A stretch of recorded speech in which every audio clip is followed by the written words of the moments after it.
नमस्कार, मी संदीप बेसरकर वनी न्यूज 24 या मराठी न्यूज चॅनलमध्ये सर्व प्रेक्षकांचे स्वागत करतो। वनी तालुक्यात अवैध रेती तस्करीचा मुद्दा ऐरणीवर आला असून अवैध रेती तस्करी काही थांबताना दिसत नसून राजरोज रात्रंदिवस रेती तस्करी सुरू असल्याने महसूल प्रशासन व पोलीस प्रशासनाच्या कार्यप्रणालीवर प्रश्नचिन्ह उभे झाले आहे। ही रेती तस्करी थांबवा अशी सर्व स्तरातून मागणी होत आहे, मात्र रेती तस्करी थांबताना दिसत नाही।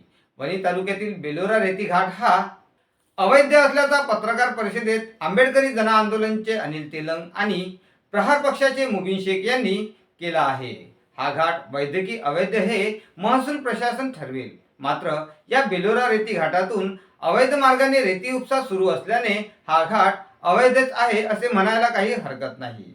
आमच्या प्रतिनिधीने या बेलोरा रेती घाटाचे स्ट्रिंग ऑपरेशन केले आणि बेलोरा घाटात जाऊन रिपोर्टिंग केली। यावेळी बेलोरा नदीपात्रात नदीची अवस्था भयावह दिसली।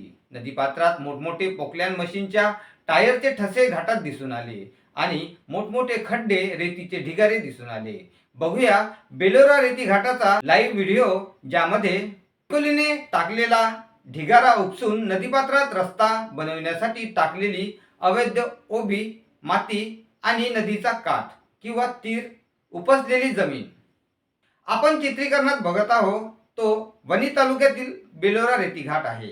या रेती घाटात पोकलॅन मशीनद्वारे रेती उपसा करण्यासाठी वेकुलीच्या ओबीचा बेकायदेशीर वापर करून नदीपात्रात टाकण्यात आल्याने नदीला धोका निर्माण झाला आहे आणि हा जो रस्ता जात आहे तो पोकलॅन मशीन दिवसा लपवण्याचा मार्ग असून समोर दिसणाऱ्या झाडाझुडपांमध्ये पोकलॅन मशीन लपवली जाते।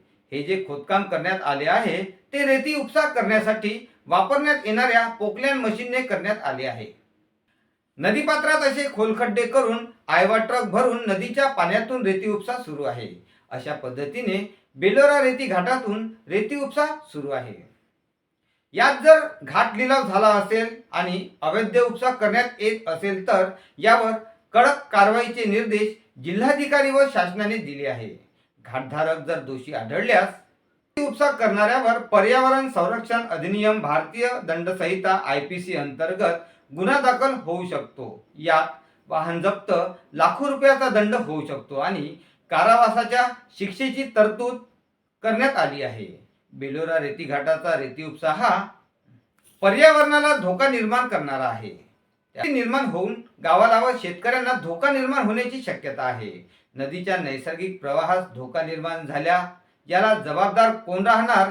त्यामुळे महसूल व पोलीस प्रशासनाने वेळीच दखल घेऊन पर्यावरणाचा ऱ्हास रोखावा अशी मागणी पर्यावरण प्रेमींसह अनेकांमध्ये दिसून येत आहे।